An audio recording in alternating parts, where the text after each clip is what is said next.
नमस्कार। ओम श्री परमात्मने नमः। ज्ञानं तेहं सविज्ञानम् इदं वक्ष्याम्यशेषतः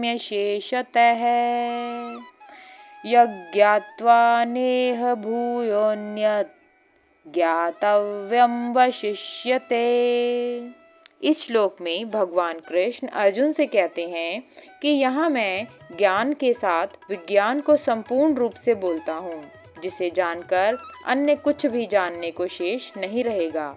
इस श्लोक में भगवान कृष्ण का मूल संदेश यह है कि आत्मज्ञान ही संपूर्ण ज्ञान है। जो व्यक्ति आत्मज्ञान को प्राप्त कर लेता है, उसके लिए अन्य कुछ भी जानने को शेष नहीं रहता। यहाँ पर मैं तुम्हें इसके विषय में जानकारी दूंगा, लेकिन कुछ लोग यह समझते हैं कि जो व्यक्ति आत्मज्ञान को सचेत रूप से जान लेता है, उसके बाद उसे प्रत्येक विषय की जानकारी हो जाती है, किंतु वास्तव में ऐसा नहीं है। जब कोई व्यक्ति आत्मज्ञान को प्राप्त कर लेता है, तो वास्तव में उसके लिए कुछ भी जानने को शेष क्यों नहीं रहता।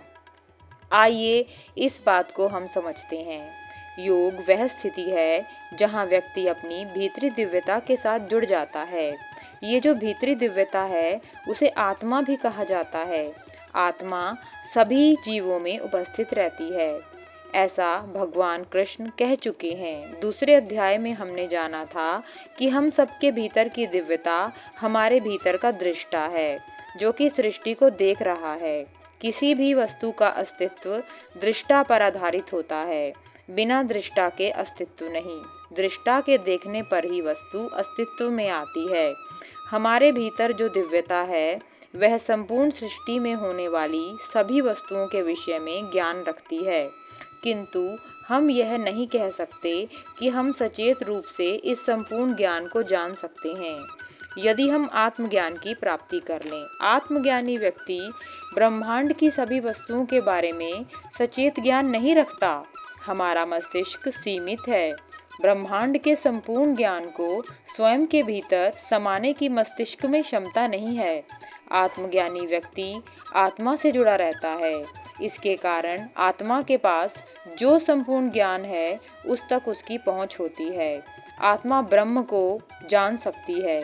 आत्मज्ञानी व्यक्ति को जब भी सचेत रूप से किसी ज्ञान की आवश्यकता होती है, तो ब्रह्म स्वयं ही उसे ये ज्ञान प्रदान करता है। अपनी भीतरी दिव्यता से वह संसार की किसी भी वस्तु के बारे में जान सकता है। इसलिए ऐसे व्यक्ति के लिए कुछ भी जानने को शेष नहीं रहता।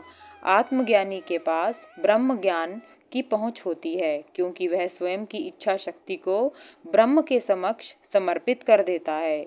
ब्रह्म भी स्वयं की इच्छा शक्ति को उस पर समर्पित कर देता है। इस प्रकार दोनों की इच्छा शक्ति एक हो जाती है। ब्रह्म के पास जो ज्ञान होता है, वह इस प्रकार आत्मज्ञानी के पास पहुंच जाता है। ओम नमो भगवते वासुदेवाय नमः। मेरे प्रिय मित्रों, यदि आपको मेरे द्वारा की गई इस श्लोक की व्याख्या अच्छी लगी, तो कृपया मेरी वीडियो को लाइक, सब्सक्राइब व शेयर करें। धन्यवाद।